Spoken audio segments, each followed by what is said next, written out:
அப்புறம் பாருங்க, இந்த சமூக வலைத்தளம் எவ்வளவு பவர்ஃபுல்லா இங்க பாருங்க, அப்படி இன்ஃப்ளூயன்ஸ் பண்ணி ஆட்சியவே மாத்திக்கிட்டாங்க அப்படின்னு ஒரு தரப்பு சொல்லிட்டு இருக்காங்க. இன்னொரு தரப்புல ஒரே பொய் தகவலா வந்துகிட்டு இருக்கப்பா, என்னத்தை செய்யறதுன்னு தெரியல அப்படின்னு இன்னொரு தரப்பு சொல்றாங்க. இப்படி ஏகப்பட்ட பேர் ஏகப்பட்ட விஷயம் சொல்லிட்டு இருக்காங்கல்ல.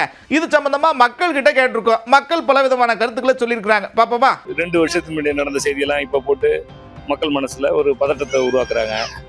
டெக்னாலஜில இப்ப நிறைய வருது. ஒவ்வொருத்தரும் இல்லாததெல்லாம் புனைந்து செய்யறாங்க. அது தவறானது. அதை நம்ப வேண்டாம். 4 மாசத்துக்கு முன்னாடி வந்தது, 5 மாசத்துக்கு முன்னாடி இதுதான் வருது. இன்னொன்று எல்லாருமே அதை பொய்யா இது பண்ணிக்கிறாங்க.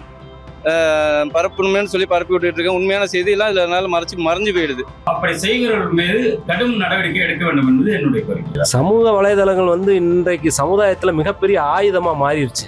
அந்த சமூக வலைதளத்தை நம்ம பயன்படுத்துற விதம் ஒரு பொய்யான தகவலை உண்மையாகவும் ஆக்கலாம், உண்மையான தகவலை பொய்யாகவும் ஆக்கலாம்.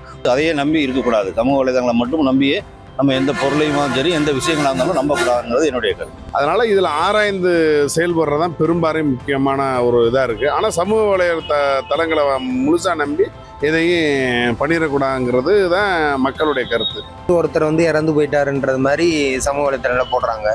அது சில விசாரிச்சா அது பொய்யாவும் இருக்கு. இன்றைய சூழ்நிலை தமிழகத்தில் நடந்த மிகப்பெரிய ஆட்சி மாற்றத்துக்கு சமூக ஊடகங்கள் மிகப்பெரிய ஒரு பங்களிப்பா இருந்திருக்கு. சில பேர் அந்த நமக்கு நிறைய லைக்ஸ் வரணும், நம்ம விளம்பரம் ஆகணும் அப்படின்றதுக்காகவே சில பேர் தவறான தகவல்களை என்ன செய்யறாங்கன்னா கொடுக்குறாங்க.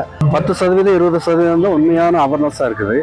மற்றதெல்லாம் எப்படி இருக்குதுன்னாக்கா அது தனி மனித உயர்வுக்கோ, தனி மனித ஒழுக்கத்துக்கோ, தனி மனித வாழ்க்கை டெவலப் ஆகிறதுக்கோ இல்லை.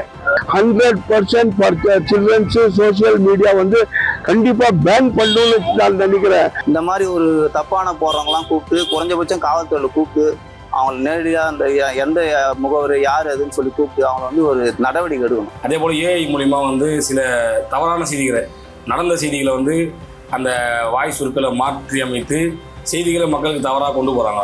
இதனாலேயும் மக்களுக்கு ஒரு பாதிப்பும் ஏற்படுது.